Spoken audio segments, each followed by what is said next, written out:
Bienvenidos y bienvenidas nuevamente a la clase de laboratorio de la asignatura de Química General y Orgánica. Hoy veremos los materiales de laboratorio, en particular veremos aquellos materiales que son de uso común. Les recuerdo que los profesores que participan en estas asignaturas son Rodrigo Díaz, Cecilia Rubio y Jacqueline Conche, quien les habla. A continuación partiremos viendo algunos detalles de este tipo de materiales. Los materiales de laboratorio han sido diseñados para un uso específico y es de vital importancia seleccionarlos y manejarlos adecuadamente. En este sentido, hay que tener en cuenta que es necesario conocer e identificar los diferentes instrumentos y materiales de laboratorio, ya que de esta manera seremos capaces de utilizarlos en forma adecuada y también llamarlos por su nombre. Por ejemplo, el material de vidrio es fundamental en el laboratorio. Su ventaja es su carácter inerte, transparente, manejable y la posibilidad de diseñar piezas a la medida. Su mayor inconveniente es su fragilidad, por lo que en muchas ocasiones puede ser utilizado material hecho de plástico resistente que presenta algunas limitaciones que son obvias. El material de porcelana, por ejemplo, se emplea en operaciones en las que los líquidos calientes deben permanecer un tiempo prolongado en contacto con el recipiente. Son los más resistentes a las disoluciones que los de vidrio, particularmente a las alcalinas, y tienen la capacidad de resistir altas temperaturas, por lo que se utilizan para realizar calcinaciones, por ejemplo, a 900 grados Celsius o más. Entonces, a continuación, veremos los materiales de laboratorio más comunes y cuál es su forma de clasificar. Material de fabricación, criterio, metal. Los más utilizados son el hierro, el plomo, el platino, el níquel, el cobre. Con estos materiales se pueden fabricar soportes, pinzas, anillos, triángulos, rejillas, recipientes para agua, algunos crisoles, espátulas, mecheros, entre otros. En la figura que se muestra en esta diapositiva encontramos los crisoles, en este caso particular los crisoles de platino, pinzas metálicas, soporte universal, espátulas y aro metálico. También hay materiales que son de porcelana, por ejemplo, las cápsulas, crisoles, espátulas, embudos, morteros, triángulos. Encontramos también de madera, como las gradillas, pinzas de madera y de corcho, que se usan principalmente en la elaboración de tapones y soportes para balones. Existen también materiales de laboratorio fabricados de caucho. Ejemplo de ellos son las mangueras, los tapones, como en el caso que se muestra en la imagen, que tiene dos orificios que se utilizan en algunas actividades, específicamente en el caso de nutrición y dietética, en los laboratorios de propiedades nutricionales y saludables de los alimentos, o en algunos casos que se llama química de alimentos. También encontramos algunos de estos materiales que se fabrican a partir de asbesto, como las rejillas o mallas y los guantes de asbesto. Si bien el asbesto es considerado un material tóxico para la salud, hay que tener presente que la cantidad de material de asbesto que está contenido en este es inferior a lo que podría causar daño en términos respiratorios. Hay materiales, por ejemplo, como el teflón, en donde encontramos las válvulas, que las vamos a encontrar principalmente en embudos de decantación, en buretas, por decir algunos, tapas para matraces y otros. Dentro de la clasificación que se le puede dar a los materiales de laboratorio, encontramos aquellos materiales que se consideran volumétricos de precisión. Estos materiales sirven para medir volúmenes y son de participación cotidiana y esencial en un laboratorio. En este caso, encontramos este material según el ajuste de contenido o el ajuste de vertido. Si es del ajuste de contenido, es llenado de volumen contenido, deben ser llenados hasta la marca en que fueron calibrados, llamada línea de aforo. Y ajuste por vertido depende del escurrimiento de volumen liberado. Este se realiza por medio de tubos largos, graduados, de calibre uniforme, provistos de un extremo inferior con un dispositivo que permite un control fácil del líquido obtenido. En este caso particular, los materiales que se muestran en la diapositiva son matraces aforados o matraces volumétricos y pipetas aforadas. También hay material considerado material no volumétrico, que comprende los vasos de precipitado, los matraces de Erlenmeyer, balones de fondo plano, de fondo redondo, embudos, tubos de ensayo, condensadores, frascos con tapón, esmerilados, vidrios de reloj, tubos de Thiel, entre otros. Los materiales que aparecen en la diapositiva son el vaso precipitado, matraz Erlenmeyer y vidrio reloj. Hay que recordar que es un material no volumétrico y en este caso, si bien estos materiales como los vasos precipitados y los matraces Erlenmeyer tienen sistema de graduación, esto solamente sirve para poder estimar el volumen capaz de contener. De acuerdo a la clasificación que puede darse a los materiales, además del tipo de fabricación, es el uso. Y encontramos aquellos que son de medición de volumen, por ejemplo, aquellos que sirven para definir un volumen, ya sea fijo o variable, y en este caso encontramos las pipetas aforadas, las pipetas graduadas, los matraces aforados, probeta o bureta. La pipeta, como es la que se muestra acá en la imagen, está diseñada para traspasar volúmenes conocidos de un recipiente a otro. Encontramos en este caso las pipetas aforadas o volumétricas que se utilizan para medir exactamente un volumen único y fijo. Estas pipetas generalmente están calibradas para medir volúmenes de 0,1 hasta 100 mililitros. La identificación o la etiqueta que aparece en cada pipeta debe ser leída cada vez que uno utiliza este tipo de material, pues nos entrega información importante de este material volumétrico. Por ejemplo, la capacidad, la incertidumbre, el proveedor y la clasificación. Dentro de los materiales del laboratorio vamos a encontrar que existe material volumétrico clase A, B y C. En general, en la universidad o las organizaciones de educación superior, ustedes se van a encontrar con material de tipo A y B. También encontramos pipetas graduadas, las que se utilizan para medir volúmenes variables de acuerdo a su capacidad. Los volúmenes oscilan también entre 0,1 y 100 mililitros. Otro material de laboratorio considerado material volumétrico es el matraz aforado, que tiene esta forma cónica, digamos, con un cuello alargado. Es un recipiente de fondo plano y con forma de pera, ¿cierto? Que tiene un cuello largo y angosto, tiene una línea fina grabada alrededor que corresponde a la línea de aforo, y en este caso nos indica la capacidad máxima que es capaz de contener este tipo de material a la temperatura definida o de diseño. Se usa fundamentalmente en la preparación de soluciones de concentraciones definidas, en donde lo que se hace es masar una cantidad de material conocido o se toma un volumen conocido y se trasvasa al interior de este recipiente, el cual se le adiciona generalmente agua destilada hasta llevar a la línea de aforo, se homogeniza y en este caso ya obtenemos la solución con una concentración definida. Existen matraces que van desde los 5 mililitros hasta los 1000 mililitros. No obstante, se debe tener la claridad que si este material, al igual que todos los materiales volumétricos, es utilizado para material caliente, este podría afectar la calibración del material. Por lo tanto, cada vez que uno utiliza, ya sea pipetas, probetas, buretas, matraces aforados, debe hacerlo con la disolución o el material a temperatura ambiente.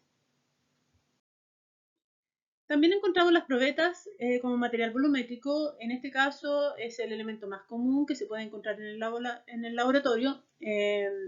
No registra una gran precisión en la medida y permite conocer el volumen con bastante aproximación. Al igual que los otros materiales volumétricos, dentro de la etiqueta dice la capacidad, la incertidumbre, la graduación, y en este caso es importante tener presente que si bien esta probeta, por ejemplo, puede medir desde 0 a 100 mililitros, el volumen mínimo que yo puedo medir son 10 mililitros de acuerdo a la graduación que se entrega en el fondo de la probeta, y no se puede medir, por ejemplo, volúmenes inferiores a 10 mililitros. Por lo tanto, cada vez que se utiliza este tipo de materiales, tenemos que registrar la graduación de manera de establecer cuánto es el volumen de medida que nos permite considerar este tipo de material. Las buretas es otro material volumétrico, se utiliza para descargar con exactitud o verter, digamos, con exactitud volúmenes conocidos, pero variables, principalmente en las titulaciones. Generalmente se usa en actividades como valoraciones volumétricas o titulaciones, y en este caso ustedes van a encontrarlas fundamentalmente en la determinación, por ejemplo, de ácidos grasos o acidez o alcalinidad de un alimento. En general, las buretas tienen las marcas principales señaladas con números que indican los mililitros, como lo que se observa acá, que sería una bureta de 50 mililitros o una bureta de 100 mililitros, y subdivisiones no numeradas que indican la graduación entre volúmenes, y están provistas, en este caso, de una llave que permite controlar el flujo del líquido. Pueden encontrarse llaves o válvulas de este tipo o como la que se muestra en esta zona. La posición correcta para manipular una bureta es sujetarla sobre el soporte universal, como lo muestra la imagen, en un soporte para bureta o en una pinza para bureta, como la que se muestra en la figura, que posteriormente nosotros en la próxima clase la vamos a ver en un video con mayor exactitud. Para accionar la llave que libera o corta la salida de líquido se debe utilizar la mano contraria, es decir, que si yo soy diestro, generalmente voy a ocupar la mano izquierda, y si soy zurdo, ocuparé la mano derecha. ¿Por qué se usa el sentido contrario? Es para tener una mayor maniobrabilidad de la válvula, que permite el vertido del líquido al vaso precipitado o al matraz Erlenmeyer según corresponda. Hay material que también, de acuerdo a las características de los materiales que se usan en el laboratorio, se clasifican como material de apoyo auxiliar.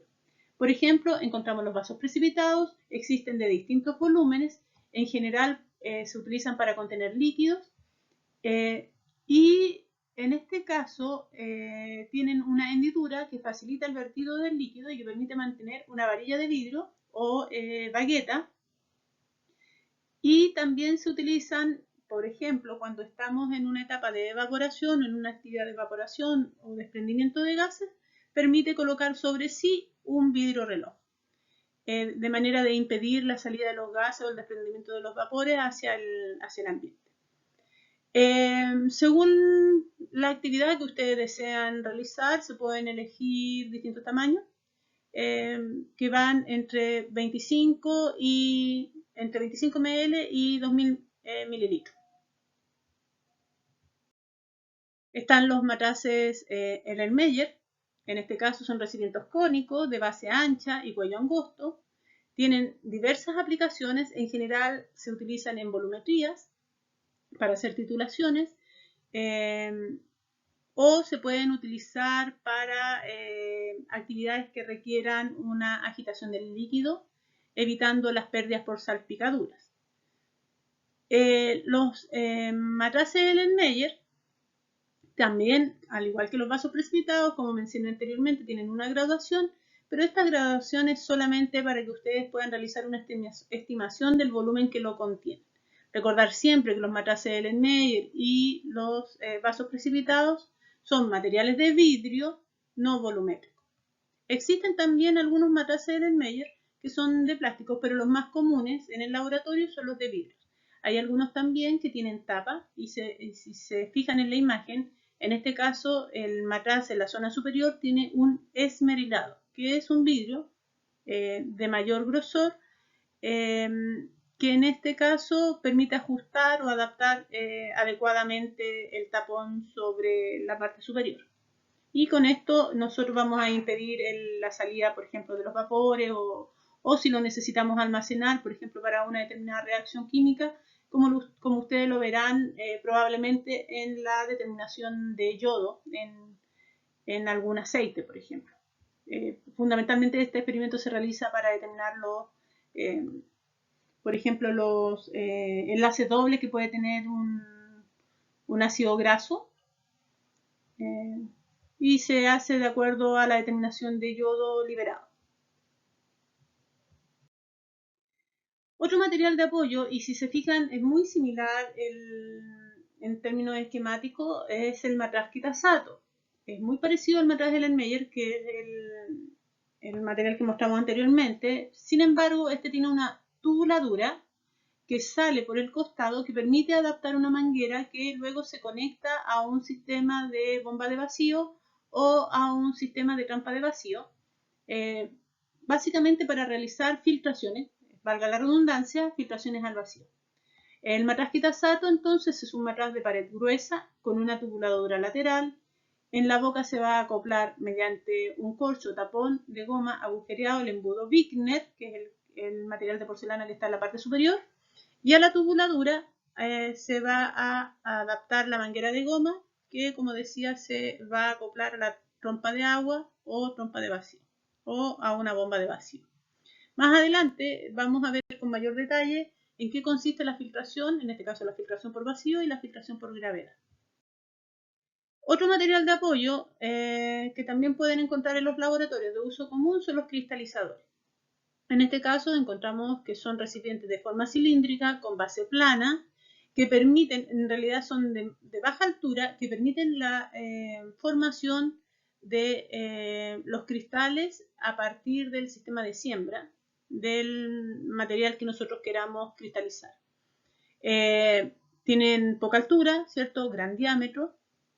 Y se usan cuando se desea evaporar rápidamente el líquido con una solución, en este caso facilitando la cristalización del soluto que se encontraba formando dicha solución.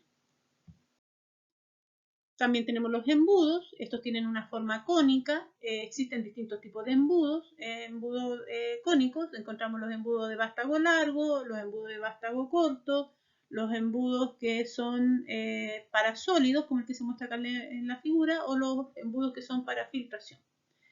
En este caso, vamos a ver que existe otro material de soporte que vamos a utilizar en los procesos que sostengan, por ejemplo, una separación por filtración, en este caso que le llamamos o le denominamos filtración por gravedad.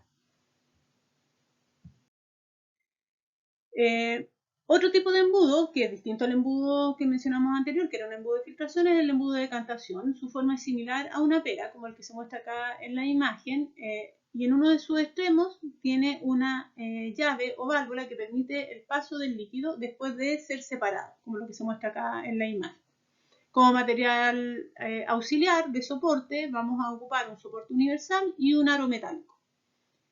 Este embudo tiene un esmerilado en donde también va a contener en la zona superior un tapón que va a impedir de alguna manera que los vapores generados al interior del embudo producto de la homogenización de la mezcla puedan salir liberados en forma abrupta. Es importante también tener presente que este embudo es utilizado para separar generalmente líquidos que tienen características imisibles, es decir, que no se mezclan entre sí o que tienen distinta densidad. También se pueden encontrar dentro del laboratorio con los desecadores. Los desecadores son recipientes que se usan para mantener un ambiente seco. En la parte inferior del desecador se va a incorporar un material que se denomina o se nombra sílica gel, que puede ser que ustedes en algún momento se hayan encontrado en sus casas con este tipo de materiales, producto de que se utilizan como desecante. Por ejemplo, las poleras o las zapatillas generalmente viene con una bolsa que contiene sílica gel y que se ocupa para este tipo de experiencia. Ahora, este material de apoyo auxiliar, el desecador, se utiliza, por ejemplo, cuando nosotros estamos haciendo la determinación de humedad. Luego de ser retirada el material seco, es depositado dentro del desecador al interior y luego se sella con la tapa del desecador. Existen de distinta variedad. Están los desecadores de vidrio y están los desecadores, como se muestra acá en la imagen, de plástico. Dentro de él podemos colocar, por ejemplo, crisoles, vidrio reloj, cápsulas de porcelana, y lo que se busca es que el material que está al interior del desecador no absorba la humedad ambiente y, digamos, podamos determinar la humedad a partir de ese material que ya está seco. En el caso de los alimentos, se utiliza como medio para determinar la materia seca que está contenida dentro de un alimento. Ahí tenemos una imagen un poco más clara, en donde tenemos la tapa, ¿cierto?, de borde esmerilado que se ajusta perfectamente, y para sacarla hay que deslizarla en forma horizontal, en forma suave, porque esta queda completamente adherida a la parte inferior, y es importante destacar que el costo de un desecador lo da el equipo completo, es decir, que si se me quiebra, por ejemplo, la tapa, no puedo comprar solamente la tapa, sino que tengo que comprar el desecador, digamos, entero. También tenemos en el laboratorio lo que son las pisetas. Las pisetas es un frasco plástico. Hay de distintos colores. En general, algunos tienen hoy en día algunas etiquetas en donde se identifica la sustancia que contienen, por ejemplo, etanol, acetonitrilo u otro solvente. Permite emitir un chorro fino de agua o del solvente sobre la solución que yo estoy tratando. El tapón puede ser de plástico o de goma con una perforación por donde pasa el tubo de salida del líquido. Como material de apoyo auxiliar también contamos con los morteros. Estos se emplean para triturar o moler sustancias sólidas con la ayuda del pistilo. El pistilo es este mango, ¿cierto? En este caso tenemos un mortero de porcelana y acá tenemos un mortero como de cuarzo, que son un poco más caros, que se ocupan fundamentalmente en algunas actividades que son más instrumentales. Nosotros nos vamos a encontrar principalmente con este mortero. Hay algunos que también son o de cuarzo o son de ágata.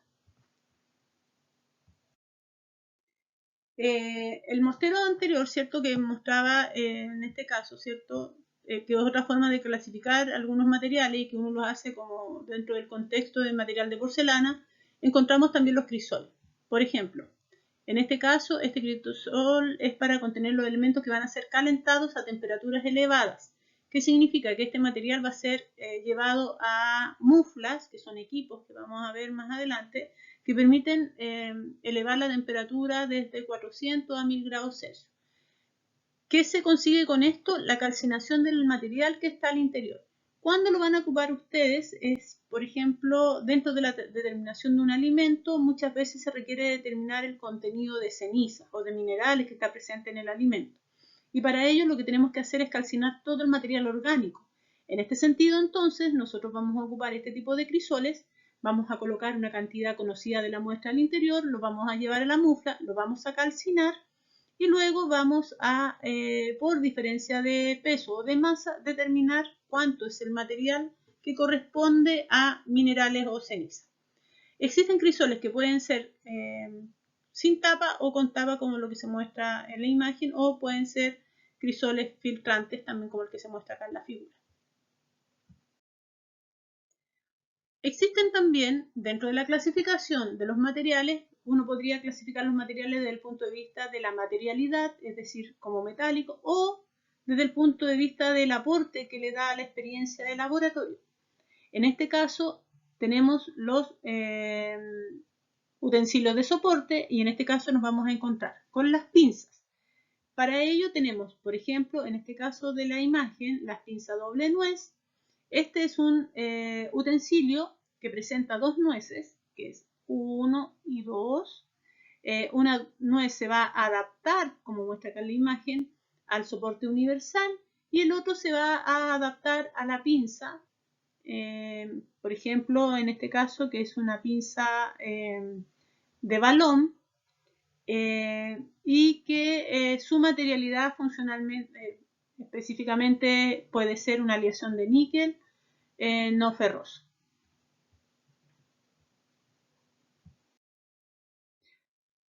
También el nombre que recibía, se me olvidó mencionar, pasé muy rápido la diapositiva, esa pinza también se llama pinza holder, pero en general nosotros lo ubicamos como pinza doble nuez. Acá tenemos el anillo de hierro, si se fijan también tiene una nuez, pero en general a esto le llamamos anillo de hierro o aro de hierro o anillo circular de fierro. Este se va a adaptar por la nuez al soporte universal.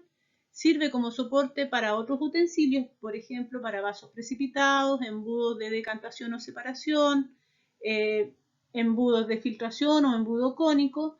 Se fabrican en hierro colado y se utilizan para sostener distintos recipientes que van a calentarse a fuego directo, por ejemplo a mechero, o para sostener algunos materiales para evitar que estos puedan caerse y dañar. Otros materiales que encontramos en el laboratorio son los utensilios de soporte, tales como gradilla y pinza Hoffman. La gradilla sirve para colocar los tubos de ensayo. Este utensilio maneja el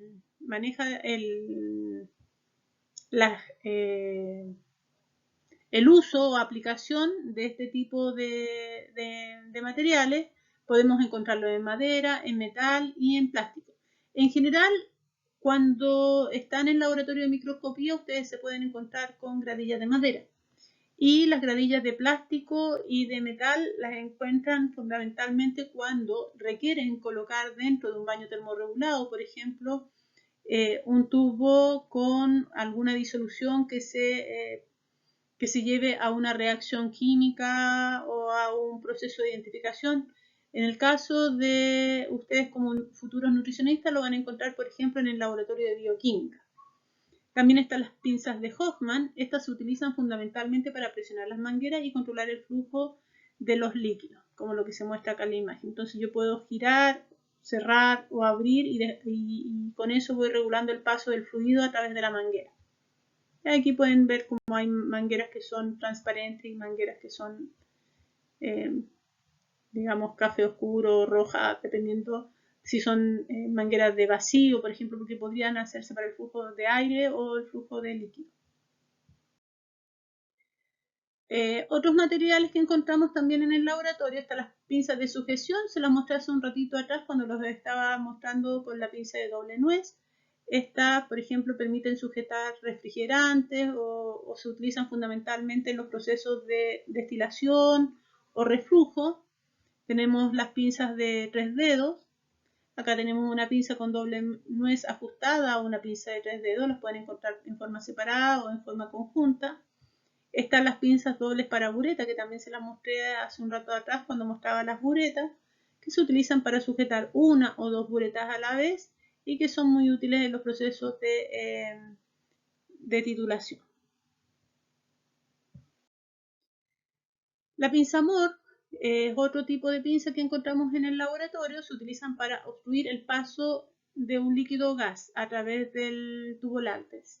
A diferencia de la pinza que mostré anteriormente, que permitía regular el flujo de los líquidos, esta es de corte total, o es todo o nada. La otra se permitía regular el paso del fluido. También encontramos las pinzas para cápsulas de porcelana, o tijera, o pinza metálica también se llama, que permiten sujetar cápsulas de porcelana o de material caliente. También están las pinzas de crisol, como las que se muestran acá, que si se fijan en las mismas características, ¿cierto? Permiten, en este caso, sujetar los crisoles. Y acá tenemos una pinza de crisol, un triángulo de porcelana, un aro metálico, el soporte metálico y el mechero. En el soporte universal es el utensilio de hierro más común en el laboratorio. Acá tenemos 3 ejemplos de este utensilio o de este material en el laboratorio. En la figura que estoy mostrando a continuación tenemos el soporte metálico que está conectado a una pinza de doble nuez, una pinza para refrigerante, tenemos un matraz en el Meyer, un refrigerante, un tubo condensador, un balón de una boca o balón de fondo plano redondo y bueno, su tapa con sus respectivas pinzas nuevamente, que son las mismas que están en la parte inferior. Y acá tenemos un soporte universal, un aro metálico, una doble nuez y una pinza de refrigeración. Bueno, y acá lo mismo, tenemos soporte, universal, aro metálico, pinza de 3 dedos, aro metálico y de refrigerante o condensador. También tenemos dentro del laboratorio, ahora se ocupa mucho menos porque en general las fuentes de calor que se utilizan en el laboratorio están asociadas más a usar placas calefactoras o manta calefactora. Tenemos acá la rejilla de asbesto que está sobre el mechero, ¿cierto? Ubicada sobre un trípode o tripié. La rejilla de asbesto es una tela de alambre con la parte central recubierta de asbesto y con esto se logra una mejor distribución del calor. Se utiliza para sostener utensilios que se van a someter a un calentamiento. Y el tripié, ¿cierto? Lo que se muestra acá en la imagen, o trípode, es un utensilio de hierro que presenta 3 patas y se utiliza para sostener materiales que van a ser sometidos a calentamiento. Dentro de los materiales de seguridad y algunos que se mostraron en la clase pasada, encontramos la propipeta. La propipeta se utiliza para evitar succionar con la boca. Si ustedes recuerdan, la profesora Cecilia Rubio les indicaba la clase pasada que antiguamente los químicos succionaban con la boca las distintas soluciones en la pipeta. Entonces, hoy en día eso está digamos, está prohibido, no se puede realizar y se tienen que usar utensilios de seguridad como la propipeta que está acá en la imagen. La letra A, que significa aspirar o retirar el aire que está dentro de la cámara de aire. Succionar, esto va a permitir que el líquido ascienda hacia la pipeta. Y expulsar, que significa que el líquido que queda al interior de la pipeta ahora sea vertido hacia el vaso precipitado, como lo que se muestra acá en la imagen. Entonces la propipeta, como definición, se utiliza para evitar succionar con la boca líquidos tóxicos, corrosivos, nocivos o infecciosos y se conecta a la pipeta para pasar los líquidos de un recipiente a otro.